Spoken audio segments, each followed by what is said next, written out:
Morning, welcome to online Chemzone chemistry classes.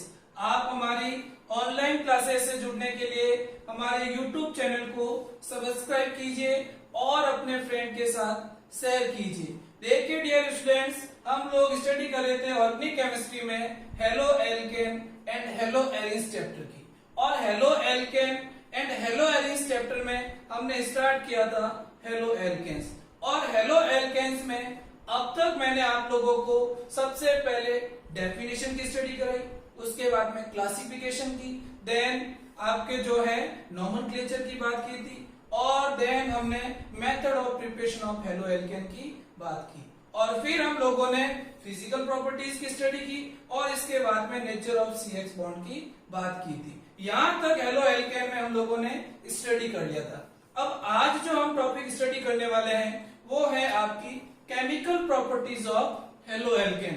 तो आप लोग हेडिंग लिखिए chemical properties of halo alkane. देखिए हेडिंग लिखिए केमिकल प्रॉपर्टीज।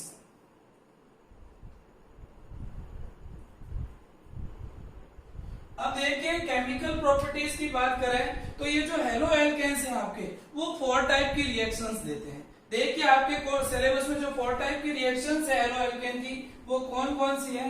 इसमें जो फर्स्ट टाइप की जो रिएक्शंस है आपकी, वो है आपकी न्यूक्लियोफिलिक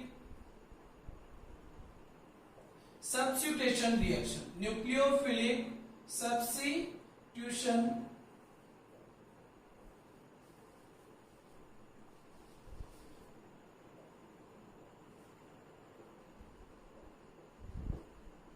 रिएक्शन। और जो सेकेंड टाइप की आपकी जो रिएक्शंस हैं वो है आपकी एलिमिनेशन रिएक्शंस। Elimination reactions. और इसके बाद में जो थर्ड टाइप की आपकी रिएक्शंस है वो है reaction with metals. Reaction with metals. और आपकी फोर्थ कैटेगरी, फोर्थ टाइप की जो आपकी रिएक्शंस हैं वो है आपकी रिडक्शन रिएक्शंस। तो देखिए इधर केमिकल प्रॉपर्टीज में आपको कौन कौन सी रिएक्शन की स्टडी करनी है। एक तो आपको न्यूक्लियोफिलिक सब्स्टिट्यूशन रिएक्शन की स्टडी करनी है, एक आपको एलिमिनेशन रिएक्शन की स्टडी करनी है, और एक आपको रिएक्शन विथ मेटल्स की स्टडी करनी है, और एक आपको रिडक्शन रिएक्शन की क्या करनी है, स्टडी करनी है। और आपकी जो सबसे इंपॉर्टेंट रिएक्शंस है वो है आपकी nucleophilic substitution reactions of halo alkane, जो आपके हर ईयर CBSE और बोर्ड एग्जाम में यहां से क्वेश्चन बनता है। और इसी टॉपिक से आपके IIT, नीट और एम्स जैसे कंपटीशन एग्जाम में भी क्वेश्चन पुट अप किया जाता है। तो देखिए ये न्यूक्लियोफिलिक सब्स्टिट्यूशन रिएक्शंस क्या होती है, तो आप इसको हेडिंग नोट कीजिए। सबसे पहले न्यूक्लियोफिलिक सब्स्टिट्यूशन रिएक्शन नोट कीजिए आप लोग। क्या हेडिंग लिखेंगे? Nucleophilic substitution reaction. अब देखिए न्यूक्लियोफिलिक सब्स्टिट्यूशन रिएक्शंस क्या है। तो देखिए इधर इसका मैं एक एग्जांपल लूं, जैसे मैंने ये एक एल्किल हैलाइड या हेलो एल्केन लिया, ये मैंने एक एल्किल हैलाइड या हेलो एल्केन लिया, और इसकी रिएक्शन मैं किसी न्यूक्लियोफाइल के साथ कर रहा हूं। किसके साथ करा रहा हूं? किसी न्यूक्लियोफाइल के साथ in the presence of solvent. किसी सोलवेंट के प्रेजेंस में ये रिएक्शन हो रही है। अब देखिए मेरे को एक चीज बताइए, इस एल्किल हैलाइड जो आपका है उसमें एक ये जो एल्किल ग्रुप है और एक आपका क्या है, हैलोजन ग्रुप है। और ये जो एल्किल ग्रुप होगा इसमें कोई ना कोई क्या होगा, कार्बन होगा। और कार्बन और हैलोजन में से जो EN है वो किसकी ज्यादा होती है, हैलोजन की। आपको पता है कि भाई यहाँ एल्किल में कार्बन है और यहाँ हैलोजन है, तो कार्बन और हैलोजन में से EN किसकी ज्यादा होगी, हैलोजन की। तो इसकी मोर EN है तो इस पे क्या आ गया, डेल नेगेटिव। और ये जो एल्किल में जो कार्बन एटम है इसकी EN क्या है, कम है, तो यहाँ क्या आ गया, डेल पॉजिटिव। अब देखिए इधर जहां डेल पॉजिटिव आया वहां इलेक्ट्रॉन डेंसिटी क्या है, कम है। दैट मीन्स वो कार्बन एटम आपका क्या है, इलेक्ट्रॉनिकली डेफिशिएंट है। और अगर ये इलेक्ट्रॉनिकली डेफिशिएंट साइट है तो यहाँ पर ये जो न्यूक्लियोफाइल है, जो एक इलेक्ट्रॉनिकली रिच स्पीसीज है, वो क्या करेगी, अटैक करेगी। और यहाँ से halogen as a leaving group क्या करेगा, लीव करेगा। और जब लीव करेगा तो यहाँ पर देखिए एक सब्स्टिट्यूटेड प्रोडक्ट का फॉर्मेशन होगा RNU, और साथ में halogen as a leaving group क्या हो जाएगा, लीव कर जाएगा। तो ये आपका लिविंग ग्रुप क्या हो गया, लीव हो गया। अरे समझ में आई क्या, क्या समझ में आया कि मैंने ये एल्किल हैलाइड लिया, इस एल्किल हैलाइड में ये एल्किल ग्रुप है और ये हेलोजन है। एल्किल ग्रुप में क्या होगा, कोई कार्बन होगा और यहाँ क्या है, हेलोजन है। अब कार्बन और हेलोजन में से हेलोजन की ईएम तो क्या होती है, मोर ईएम, मतलब मोर इलेक्ट्रोनेगेटिव है, और ये क्या है, लेस इलेक्ट्रोनेगेटिव है। तो लेस इलेक्ट्रोनेगेटिव एटम पर हमने क्या लगा दिया, डेल पॉजिटिव चार्ज, और यहाँ क्या आ गया, डेल नेगेटिव चार्ज। जहां डेल पॉजिटिव आया वहां इलेक्ट्रॉन डेंसिटी क्या है, कम है, और जहां इलेक्ट्रॉन डेंसिटी कम होगी वहां न्यूक्लियोफाइल क्या करेगा, अटैक करेगा। क्योंकि न्यूक्लियोफाइल क्या होती है, एक इलेक्ट्रॉनिकली रिच स्पीसीज है। तो जब ये इलेक्ट्रॉनिकली रिच स्पीसीज यहाँ अटैक करेगी तो यहाँ से हेलोजन क्या कर लेगा, लीव कर देगा, और यहाँ पर ये प्रोडक्ट का क्या हो जाएगा, फॉर्मेशन हो जाएगा। तो इस टाइप की जो रिएक्शंस होती है आपकी, वो होती है nucleophilic substitution reaction. That means यहाँ से एक ग्रुप क्या हुआ, लीव हुआ, और उसकी जगह पर एक नया ग्रुप आकर क्या हो गया, जुड़ गया, या उसका क्या हो गया, सब्स्टिट्यूशन हो गया। तो such type of reactions are known as nucleophilic substitution reaction. अब देखिए हेलो एल्केन में जो न्यूक्लियोफिलिक सब्स्टिट्यूशन रिएक्शंस हैं वो आपकी टू टाइप्स की होती है। कितनी टाइप्स की, टू टाइप्स की। तो देखिए आपके सिलेबस में जो टू टाइप्स की रिएक्शन है वो कौन कौन सी है, एक तो आपकी है SN1 रिएक्शन, एक तो क्या है SN1 रिएक्शन, जिन्हें हम कहते हैं यूनिमोलिकुलर न्यूक्लियोफिलिक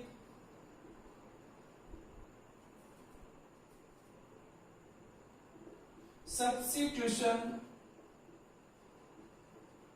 रिएक्शन। और जो सेकंड आपकी है वो है SN2 रिएक्शन। वो कौन सी है, SN2 रिएक्शन। SN2 रिएक्शन का मीनिंग है बाइमोलिकुलर न्यूक्लियोफिलिक सब्स्टिट्यूशन रिएक्शन। अब देखिए इसको यूनिमोलिकुलर और इसको बाइमोलिकुलर क्यों बोला, तो देखिए इधर यहाँ पर SN पे क्या है, 1 है, तो 1 है, तो इसलिए वर्ड क्या आ गया, यूनिमोलिकुलर। फिर देखिए N का मीनिंग क्या है, न्यूक्लियोफिलिक, और S का मीनिंग क्या है, सब्स्टिट्यूशन। तो ये रिएक्शन कौन सी होगी आपकी, यूनिमोलिकुलर न्यूक्लियोफिलिक सब्स्टिट्यूशन रिएक्शन। इसी टाइप से देखिए यहाँ 2 के लिए क्या आ गया, बाई, फिर ये बाइमोलिकुलर आ गया, और N के लिए क्या आ गया, न्यूक्लियोफिलिक, और S का मीनिंग क्या हो गया, सब्स्टिट्यूशन। तो ये रिएक्शंस कौन सी होगी आपकी, बाइमोलिकुलर न्यूक्लियोफिलिक सब्स्टिट्यूशन रिएक्शन। अब देखिए ये जो SN1 और SN2 रिएक्शन है ये वेरी वेरी इंपॉर्टेंट रिएक्शंस हैं जो आपके CBSE और RBSE बोर्ड एग्जाम में हर ईयर क्वेश्चन पुट अप करती है, या हर ईयर यहाँ से क्वेश्चन आता है। तो देखिए ये SN1 और SN2 रिएक्शंस क्या होती हैं, तो अपन जो सबसे पहले जो स्टडी करेंगे वो है आपकी SN1 रिएक्शन या यूनिमोलिकुलर न्यूक्लियोफिलिक सब्स्टिट्यूशन रिएक्शन। तो अब आप हेडिंग लिखिए SN1 रिएक्शन। क्या हेडिंग लिखेंगे, SN1 रिएक्शन। तो देखिए इधर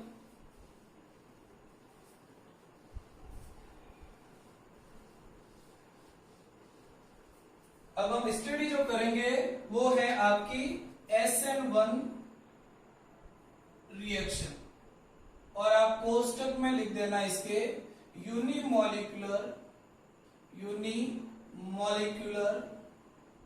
न्यूक्लियोफिलिक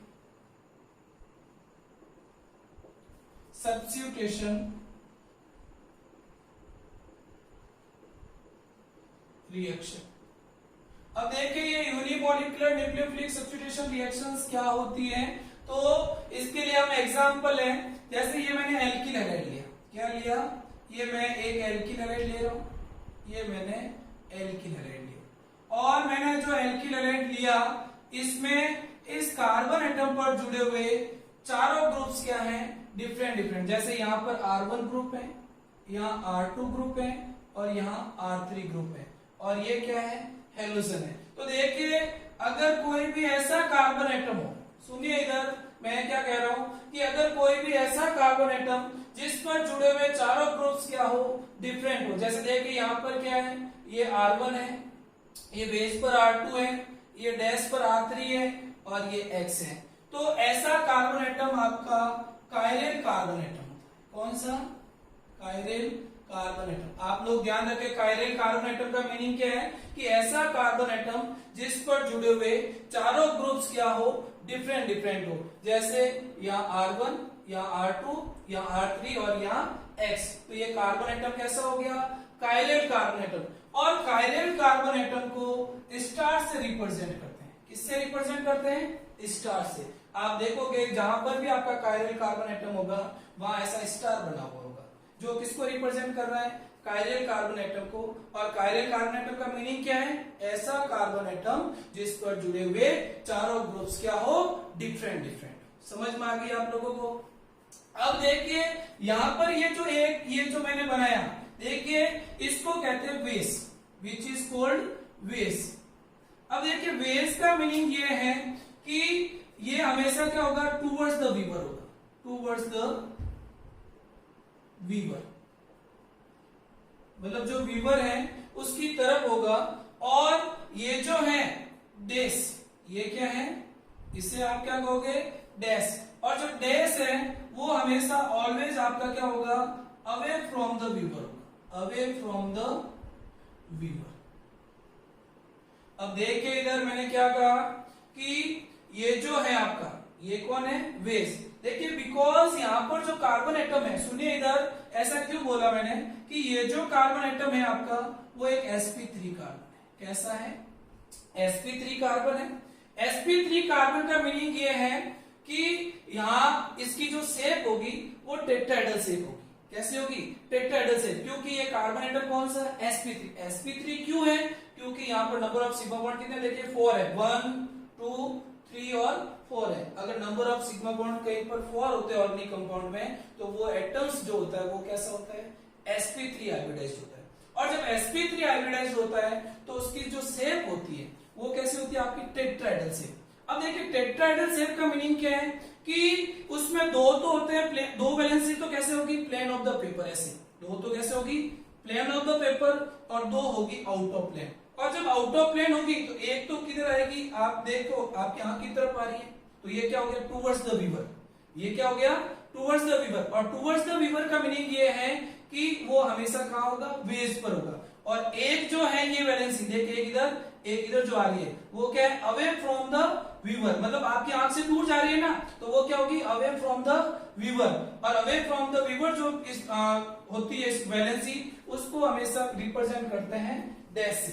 तो देखिए इधर ये तो प्लेन ऑफ द पेपर है, और ये जो है बेस ये आपकी तरफ आ रहा है, और ये जो डैश है वो बोर्ड के अंदर की तरफ, मतलब जो है आपकी आई से दूर जा रहा है। तो ये क्या हो गया?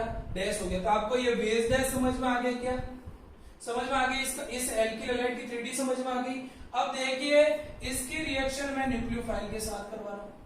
ये न्यूक्लियोफाइल के साथ रिएक्शन करेगी, और जब यहां पर आप रिएक्शन कराओगे तो आपको यहां पर दो प्रोडक्ट फॉर्म होंगे। एक तो ऐसा प्रोडक्ट मिलेगा, एक तो क्या मिलेगा? ऐसा प्रोडक्ट मिलेगा। यहाँ R1, यहाँ R2, यहाँ R3। और एक जो प्रोडक्ट मिलेगा वो इसका क्या होगा? मिरर इमेज होगा। क्या होगा? Mirror image. जैसे ये वाला प्रोडक्ट, ये बेस, ये डैश। यहाँ आपका R2 है, यहाँ R3 है, यहाँ R1 है।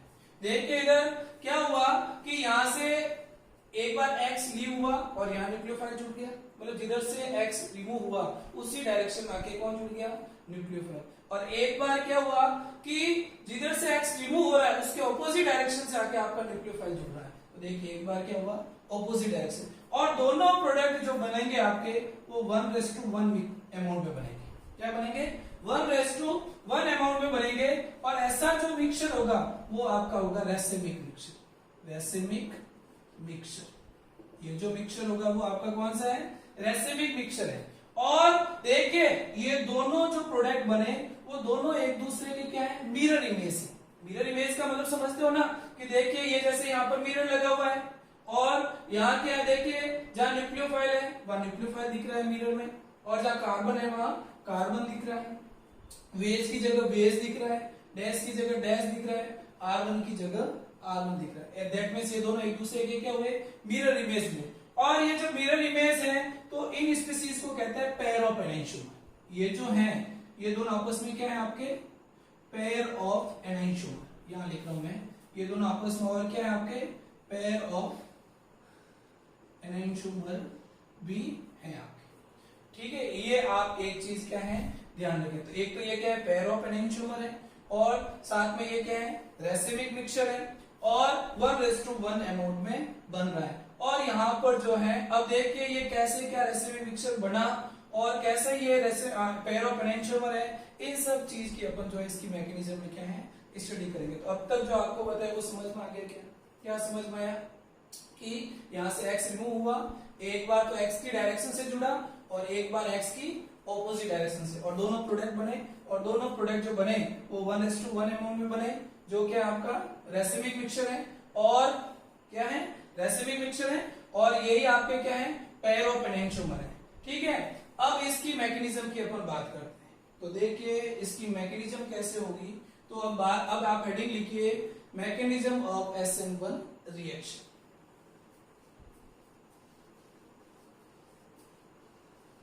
अब देखिए हम जो बात करने वाले हैं वो है आपकी मैकेनिज्म ऑफ SN1 रिएक्शन। देखिए इसको समझना बहुत ही इंपॉर्टेंट मैकेनिज्म है आपकी। तो हेडिंग लिखिए आप मैकेनिज्म ऑफ, या मैकेनिज्म लिख दीजिए आप, क्या लिखिए मैकेनिज्म। तो देखिए मैकेनिज्म में क्या है, हमेशा ध्यान रखना ये जो SN1 रिएक्शन है आपकी, जो SN1 रिएक्शन है वो हमेशा 2 स्टेप में कंप्लीट होती है। कितने स्टेप में, 2 स्टेप में। तो देखिए इधर इसका जो फर्स्ट स्टेप है, देखिए इधर मैंने क्या कहा कि SN1 रिएक्शन हमेशा आपकी 2 स्टेप में कंप्लीट होगी, और इसका जो फर्स्ट स्टेप है वो स्लो और आरडीएस स्टेप है। क्या है, स्लो और आरडीएस स्टेप। तो देखिए इधर ये मैंने लिया एल्किल हैलाइड, ये मैंने बेस पर क्या लिया R1, ये डैश पे क्या लिया R2, या यहाँ अपना R1 था, यहाँ R2, और यहाँ क्या था आपका R3, वही लेते जो आपने अभी लिया था। ठीक है, और ये जो कार्बन एटम है वो कायरल कार्बन एटम है, आपको बता दिया क्यों कायरल कार्बन एटम है। ठीक है, अब देखिए मैंने क्या कहा कि SN1 रिएक्शन 2 स्टेप में कंप्लीट होती है, और इसका जो फर्स्ट स्टेप है वो क्या है, एक स्लो और आरडीएस स्टेप है। क्या है, स्लो और आरडीएस स्टेप। और स्लो और आरडीएस स्टेप में इस कार्बन हेलोजन बॉन्ड का क्या होगा, हेटेरोलाइटिक बॉन्ड की बेस होगा। क्या होगा, हेटेरो। देखिए आप लोगों को पता है कि 2 टाइप के बॉन्ड की बेस होती है। कितने टाइप के, 2 टाइप के। कौन कौन से, एक तो होता है होमोलाइटिक बॉन्ड की बेस, और एक होता है आपका हेटेरोलाइटिक बॉन्ड की बेस। जब कहीं पर आपको सनलाइट दिया हुआ हो या पेरोक्साइड दिया हुआ हो तो हमेशा वहां क्या होता है, होमोलाइटिक बॉन्ड की बेस, और अदरवाइज वहां क्या होता है, हेटेरोलाइटिक बॉन्ड की बेस। जब होमोलाइटिक बॉन्ड की बेस होता है तब तो क्या बनते हैं, फ्री रेडिकल्स बनते हैं। क्या बनते हैं, फ्री रेडिकल्स। और जब आपके हेटेरोलाइटिक बॉन्ड की बेस होगा तो वहां पर आपके हमेशा क्या बनेंगे, आयंस बनेंगे। तो देखिए इधर इस कार्बन हेलोजन बॉन्ड का क्या होगा, हेटेरोलाइटिक बॉन्ड की बेस होगा, और जब हेटेरोलाइटिक बॉन्ड की बेस होगा तो देखिए ये बॉन्ड ब्रेक होगा तो X पे क्या जाएगा माइनस, और कार्बन पे क्या आएगा प्लस। तो यहाँ एक इंटरमीडिएट कार्बोकेटाइन का क्या होगा, फॉर्मेशन होगा। तो देखिए इधर ये बेस, ये डैश, ये आपका R1 है, ये आपका R2 है, ये आपका R3 है, और यहाँ क्या आ गया, पॉजिटिव चार्ज। और ये जो स्पीसीज बनी वो कौन है, कार्बोकेटाइन। कौन है, कार्बोकेटाइन, इंटरमीडिएट कार्बोकेटाइन बना। और साथ में यहाँ X minus as a leaving group क्या हो गया, लीव कर गया। समझ में आ गई आप लोगों को। अब देखिए फिर फर्स्ट स्टेप में क्या हुआ कि हेटेरोलाइटिक बॉन्ड की बेस हुआ, और इंटरमीडिएट कार्बोकेटाइन का क्या हुआ, फॉर्मेशन हुआ। इसके बाद में आपका क्या होगा, स्टेप सेकंड। ये स्टेप सेकंड लिखा हुआ है। अब देखिए ये जो इंटरमीडिएट कार्बोकेटाइन बना, इस इंटरमीडिएट कार्बोकेटाइन में ये जो कार्बन एटम है वो आपका क्या है, sp2 हाइब्रिडाइज्ड है। कैसा है, sp2 हाइब्रिडाइज्ड। ये क्या है, sp2 हाइब्रिडाइज्ड कार्बन एटम है।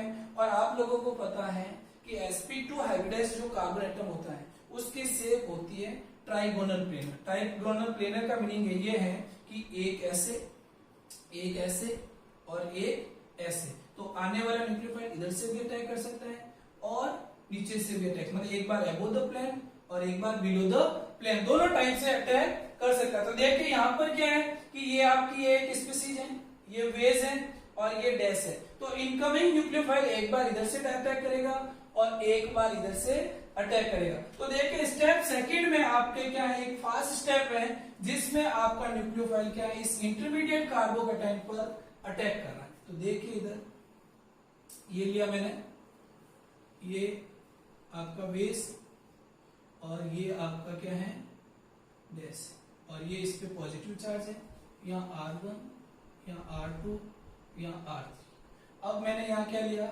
न्यूक्लियोफाइल लिया, और ये क्या आपका एक फास्ट स्टेप। इस फास्ट स्टेप में ये न्यूक्लियोफाइल यहाँ क्या करेगा, अटैक करेगा। जैसे ही अटैक करेगा तो देखिए एक बार तो जिधर से लिविंग ग्रुप निकला था उसी डायरेक्शन से अटैक कर रहा है, तो ये प्रोडक्ट बन रहा है। देखिए इधर जिधर से लिविंग ग्रुप निकला था उसी डायरेक्शन से आपके न्यूक्लियोफाइल क्या कर रहा है, अटैक कर रहा है, R1, R2, R3। समझ में आ गई। और एक बार क्या हो रहा है कि जिस डायरेक्शन से लिविंग ग्रुप निकल रहा है उसके ऑपोजिट डायरेक्शन से अटैक कर रहा है, तब प्रोडक्ट क्या बनेगा, ये बना। ये आपका बेस है, ये आपका क्या है, डैश, ये R1, R2, R3। देखिए इधर क्या कहा मैंने कि SN1 रिएक्शन 2 स्टेप में होती है। इसका जो फर्स्ट स्टेप है वो स्लो और आरडीएस स्टेप है। इस स्लो और आरडीएस स्टेप में कार्बन हाइड्रोजन बॉन्ड का क्या होता है, हेटेरोलाइटिक बॉन्ड की बेस होता है। जैसे ही हेटेरोलाइटिक बॉन्ड की बेस होगा तो इंटरमीडिएट कार्बोकेटाइन बनेगा। तो देखिए यहाँ से ये X बॉन्ड के इलेक्ट्रॉन लेकर लीव हो रहा है, तो यहाँ इलेक्ट्रॉन की कमी हुई, डेफिशिएंसी, तो यहाँ पॉजिटिव और ये X माइनस। यहाँ क्या बना, इंटरमीडिएट कार्बोकेटाइन बना। अब इस इंटरमीडिएट कार्बोकेटाइन में कार्बन एटम कैसा है, sp2 हाइब्रिडाइज्ड। अगर sp2 हाइब्रिडाइज्ड है तो शेप कैसी होगी, ट्राइगोनल प्लेनर। ट्राइगोनल प्लेनर का मीनिंग क्या है कि एक ऐसे है आपका, एक ऐसे और ये ट्राइगोनल प्लेनर बन रहा है, ठीक है। तो एक बार लिविंग ग्रुप की डायरेक्शन से और एक बार ऑपोजिट डायरेक्शन से। तो देखिए एक बार लिविंग ग्रुप की डायरेक्शन से अटैक हुआ तो ये बना, और एक बार लिविंग ग्रुप की ऑपोजिट डायरेक्शन से अटैक हुआ तो ये बना। और दोनों तरफ से अटैक होने की पॉसिबिलिटी क्या है, इक्वल है। तो दोनों जो प्रोडक्ट बनेंगे वो 1:1 अमाउंट में बनेंगे। और जब कोई भी प्रोडक्ट 1:1 अमाउंट में बनता है तो वो आपका क्या होता है, रेसिमिक मिक्सचर। क्या है, racemic mixture. The equimolar mixture of pair of enantiomer is called racemic mixture. देखिए आपका एग्जाम में क्वेश्चन पूछा जा सकता है, व्हाट इज रेसिमिक मिक्सचर। आप क्या कहोगे, the equimolar mixture of pair of enantiomer is called racemic mixture. और देखिए अगर मैं यहाँ मिरर लगाऊं, ये जैसे ये मैंने मिरर लगा दिया, तो देखिए इधर न्यूक्लियोफाइल की जगह न्यूक्लियोफाइल दिख रहा है आपको, R3 की जगह R3 दिख रहा है, R2 की जगह R2 दिख रहा है, R1 की जगह R1 दिख रहा है। समझ में आ गई। तो दोनों एक दूसरे के क्या है, मिरर इमेज आइसोमर है। Mirror image isomer but not superimposable on its mirror image. देखिए इधर ये दोनों एक दूसरे के मिरर इमेज हैं लेकिन एक दूसरे पर सुपर इम्पोज नहीं हो रहे। देखिए इधर अगर मैं इसको उठाऊं, देखना जैसे ये कंपाउंड और यहाँ रखूं, तो कभी भी ये दोनों एक दूसरे पर सुपर इम्पोज नहीं होंगे। तो क्या कहा, the mirror image isomer but not superimposable on its mirror image, then such isomers are called enantiomers. तो ये आपस में क्या हो गए, एनेंटियोमर हो गए। समझ में आ गया एनेंटियोमर क्यों बोला, तो ये आपस में क्या है, पेयर ऑफ एनेंटियोमर है। तो आप लोगों को पेयर ऑफ एनेंटियोमर क्या है, रेसिमिक मिक्सचर है, क्या है वो समझ में आ गया। एक चीज आप यहाँ पर ध्यान रखना कि देखिए एक बार तो लिविंग ग्रुप की डायरेक्शन से अटैक हो रहा है और एक बार लिविंग ग्रुप की ऑपोजिट डायरेक्शन से, और दोनों प्रोडक्ट क्या है, इक्वल अमाउंट में बन रहे हैं। तो ऐसा जब होता है कि जिधर से लिविंग ग्रुप निकल रहा है उधर उसके उसी डायरेक्शन से आके अगर जुड़े तो वहां तो क्या होता है आपका रिटेंशन इन कॉन्फ़िगरेशन। तो यहाँ जो क्या हो रहा है, रिटेंशन इन कॉन्फ़िगरेशन आपको जो है प्रोडक्ट के फॉर्म में मिल रहा है। तो यहाँ क्या है, रिटेंशन इन कॉन्फ़िगरेशन हुआ। अब देखिए यहाँ पर अगर अपन केमिकल काइनेटिक्स की बात करें, देखिए इधर आप लोगों ने केमिकल काइनेटिक्स में स्टडी किया होगा कि जो स्लो और आरडीएस स्टेप होता है वो आपका क्या होता है, रेट डिटरमाइनिंग स्टेप। क्या होता है, रेट डिटरमाइनिंग स्टेप। तो क्या कहोगे कि ये जो स्लो और आरडीएस स्टेप है ये क्या आपका रेट डिटरमाइनिंग स्टेप, और इस रेट डिटरमाइनिंग स्टेप में एल्किल हैलाइड का एक ही मॉलिक्यूल पार्टिसिपेट कर, कितना, only single molecule participate in rate determining step. तो रेट इसी स्टेप पर डिपेंड करेगी, तो क्या लिखोगे, rate directly proportional to concentration of alkyl halide. तो यहां क्या लिख देना, कंसंट्रेशन ऑफ एल्किल हैलाइड। अब देखिए आपको पता है कि रेट में ये प्रोपोर्शनलिटी का साइन हटाओगे तो यहां क्या आ जाएगा, के, और क्या हो जाएगा, कंसंट्रेशन ऑफ आरएच, और इसकी पावर क्या है, 1। तो अगर इसकी पावर 1 है तो इसकी ऑर्डर ऑफ रिएक्शन निकालोगे तो क्या आएगा, फर्स्ट ऑर्डर रिएक्शन। तो ये क्या कहोगे, फॉलो फर्स्ट ऑर्डर काइनेटिक्स। अब देखिए यहां पर ये कौन सी काइनेटिक्स को फॉलो कर रहा है, फर्स्ट ऑर्डर काइनेटिक्स को फॉलो कर रहा है। तो देखिए अब तक जो मैंने आप लोगों को SN1 रिएक्शन में स्टडी कराया वो क्या क्या है, एक बार आप सुनिए आराम से, देखना एक एक स्टेप को आप सीखिए। सबसे पहले मैंने क्या कहा कि जो SN1 रिएक्शन है आपकी, क्या कहा मैंने कि जो आपकी SN1 रिएक्शन है वो 2 स्टेप में होगी। कितने स्टेप में, 2 स्टेप। समझ में आ गई पहली चीज। दूसरा मैंने क्या कहा कि इसका जो फर्स्ट स्टेप है वो क्या है, एक स्लो और आरडीएस स्टेप। क्या कहा मैंने कि इसका जो फर्स्ट स्टेप है वो स्लो और आरडीएस स्टेप है, और इस स्लो और आरडीएस स्टेप में कार्बन हेलोजन बॉन्ड का हेटेरोलाइटिक बॉन्ड की बेस।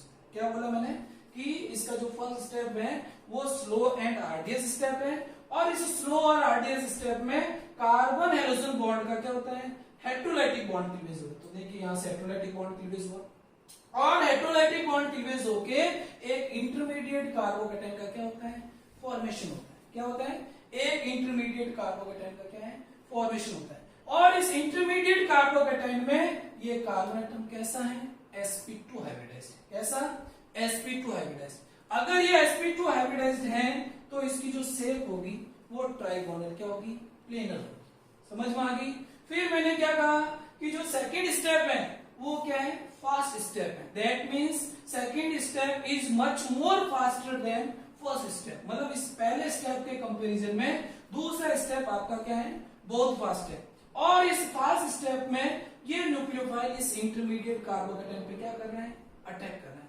और जब अटैक कर रहा है तो इसकी ट्राइगोनल प्लेनर शेप होने की वजह से एक बार अबोव द प्लेन और एक बार बिलो द प्लेन, मतलब एक बार तो लिविंग ग्रुप की डायरेक्शन से और एक बार लिविंग ग्रुप की ऑपोजिट डायरेक्शन से। तो जब लिविंग ग्रुप की डायरेक्शन से अटैक करेगा तब तो क्या होगा, रिटर्न इन कॉन्फिगरेशन, और जब लिविंग ग्रुप की ऑपोजिट डायरेक्शन से अटैक करेगा तो क्या होगा, इन्वर्जन इन कॉन्फिगरेशन। तो यहाँ जब न्यूक्लियोफाइल अटैक करेगा तो ये देखिए एक बार तो लिविंग ग्रुप की डायरेक्शन से और एक बार लिविंग ग्रुप की ऑपोजिट डायरेक्शन से। जब ये अटैक कर रहा है तो देखिए दोनों प्रोडक्ट क्या है, इक्वल अमाउंट में बन रहे हैं, क्योंकि दोनों तरफ से अटैक करने की पॉसिबिलिटी क्या है, इक्वल है। तो दैट मीन्स ये हुआ कि दोनों प्रोडक्ट जो बने आपके 1:1 अमाउंट में बन रहे। और मैंने क्या कहा कि ऐसे आइसोमर्स जिनका 1:1 मिक्सचर हो, मैंने क्या कहा, द इक्विमोलर मिक्सचर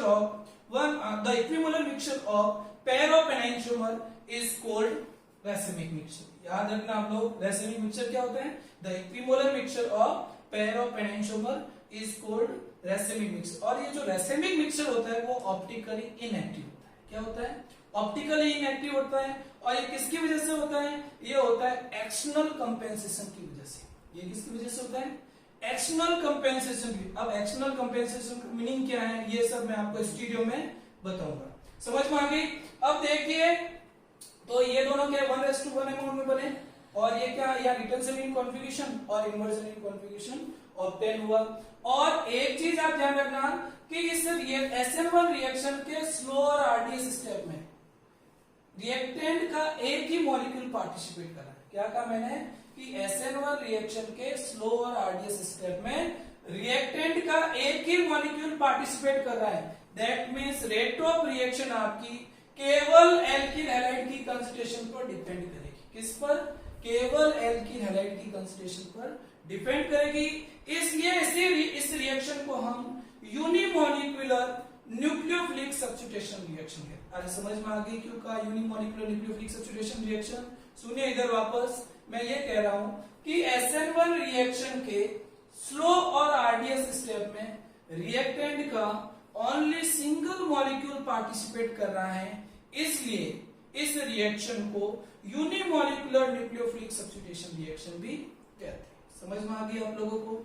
और अकॉर्डिंग टू केमिकल काइनेटिक्स जो स्लो और आर्डियस स्टेप होता है वही आपका क्या है, रेट डिटरमाइनिंग स्टेप है, उसी पर आपकी रेट डिपेंड करती है रिएक्शन की। तो क्या कहा, rate directly proportional to concentration of alkyl halide. तो यहाँ क्या हो गया, रेट बराबर क्या आ गया, के कंसंट्रेशन ऑफ एल्किल हैलाइड, और इसकी पावर 1 है, तो ये फर्स्ट ऑर्डर काइनेटिक्स को क्या कर रही है, फॉलो कर रही है। अगर आपको कोई पूछे कि SN1 रिएक्शन की जो रेट है वो आपके न्यूक्लियोफाइल की कंसंट्रेशन पे डिपेंड करेगी क्या, तो आप क्या कहोगे, नहीं डिपेंड करेगी। वो पूछे क्यों नहीं करेगी, तो आप क्या कहोगे कि ये जो न्यूक्लियोफाइल है वो आपका फर्स्ट स्टेप में पार्टिसिपेट कर रहा है। देखो जो सेकंड स्टेप क्या है, फास्ट है ना, और फास्ट स्टेप में आपका न्यूक्लियोफाइल क्या है, पार्टिसिपेट कर रहा है। दैट मींस स्लो स्टेप में तो इसका कोई रोल नहीं है। अगर ये फास्ट स्टेप में पार्टिसिपेट कर रहा है तो फास्ट स्टेप कभी भी रेट डिटरमाइनिंग स्टेप नहीं है, वो कभी भी आपकी रेट ऑफ रिएक्शन को अफेक्ट नहीं करता। दैट मींस न्यूक्लियोफाइल की कंसंट्रेशन को बढ़ाने से या घटाने से आपकी रेट ऑफ रिएक्शन पर कोई इफेक्ट ऑब्जर्व नहीं होगा। ये ध्यान रखना आप लोग, वेरी वेरी इंपॉर्टेंट चीज है कि न्यूक्लियोफाइल की कंसंट्रेशन पर SN1 रिएक्शन डिपेंड नहीं करती है।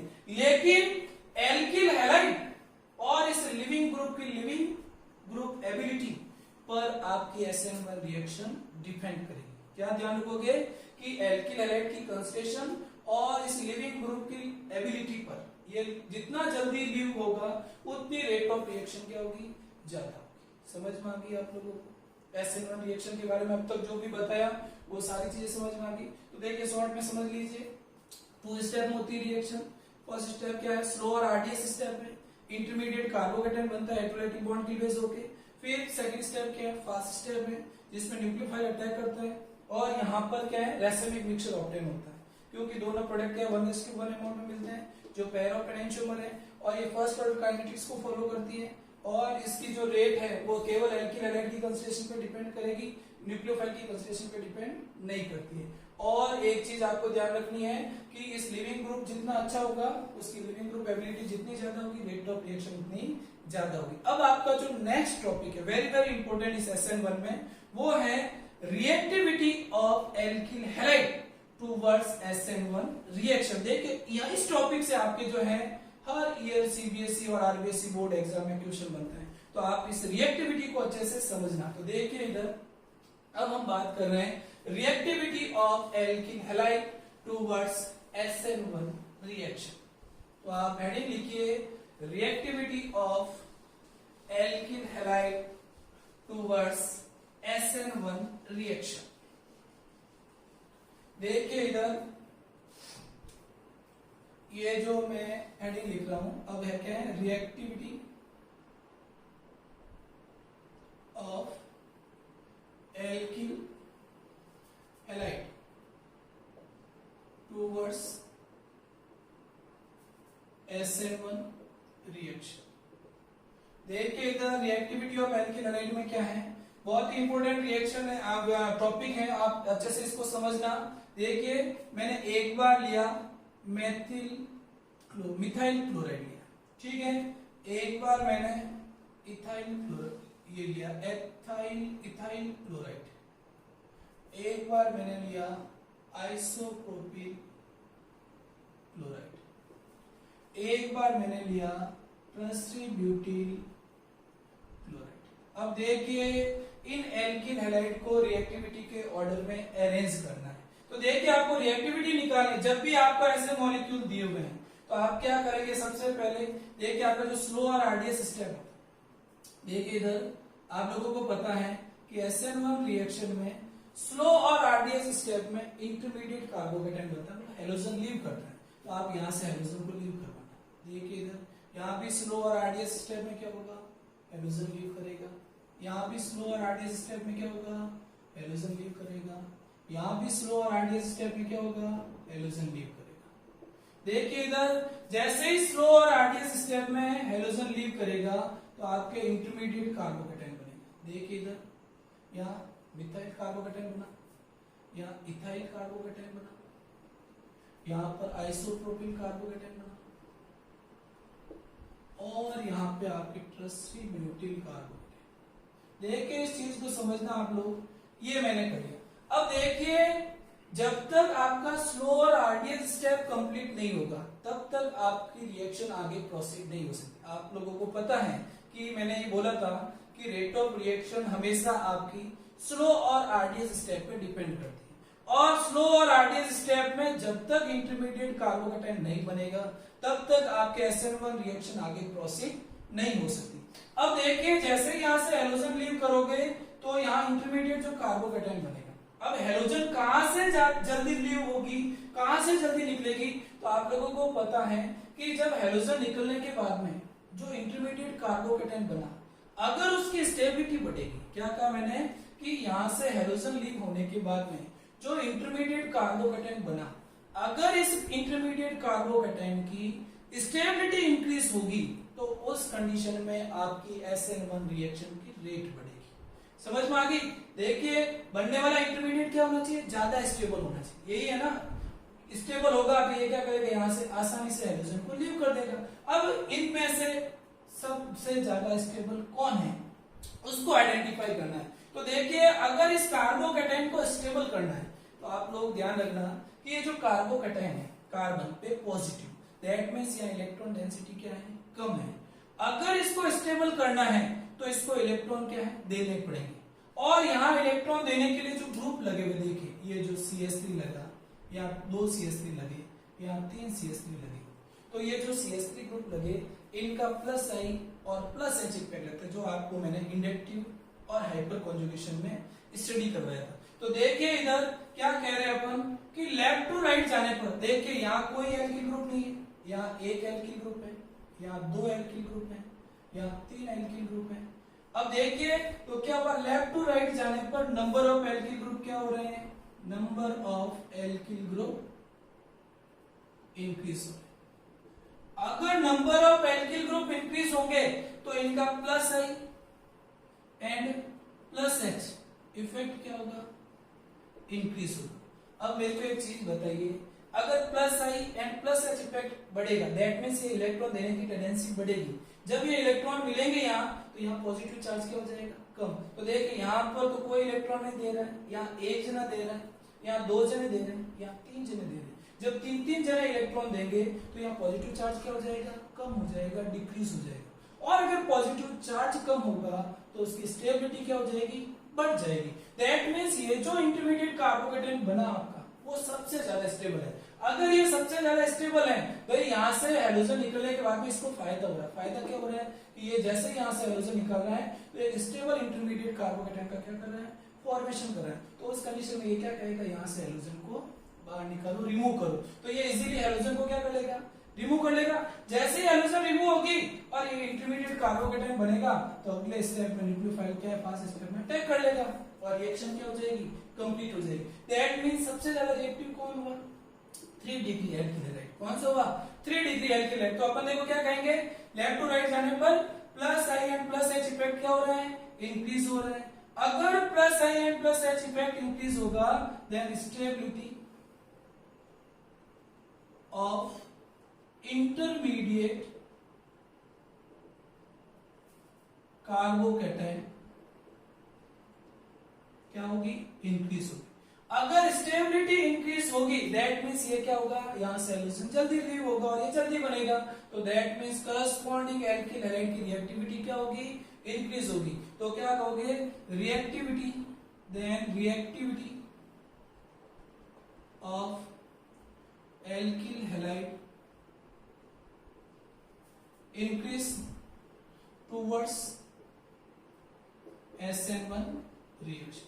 तो देखिए इधर जब भी SN1 रिएक्शन की बात करोगे तो सबसे पहले किसमें होगी, 3 डिग्री एल्किल हैलाइड में, फिर किसमें होगी 2 डिग्री में, फिर किसमें 1 डिग्री में, और सबसे स्लो जो रिएक्शन होगी वो कहाँ होगी, मेथिल क्लोराइड में जो होगी। तो देखिए यहाँ ऑर्डर क्या आ गया, ये ऑर्डर आ गया 3 डिग्री, 2 डिग्री, 1 डिग्री और मिथाइल क्लोराइड। ये ऑर्डर आपको हमेशा क्या है, ध्यान रखना है। तो रिएक्टिविटी का ऑर्डर हमेशा ध्यान रखना, SN1 रिएक्शन वहां फास्ट होगी जहां बनने वाला इंटरमीडिएट कार्बोकेटाइन क्या हो, ज्यादा स्टेबल। और स्टेबिलिटी कैसे चेक करनी है, इंडक्टिव इफेक्ट, हाइपर कॉन्जुगेशन और रेजोनेंस।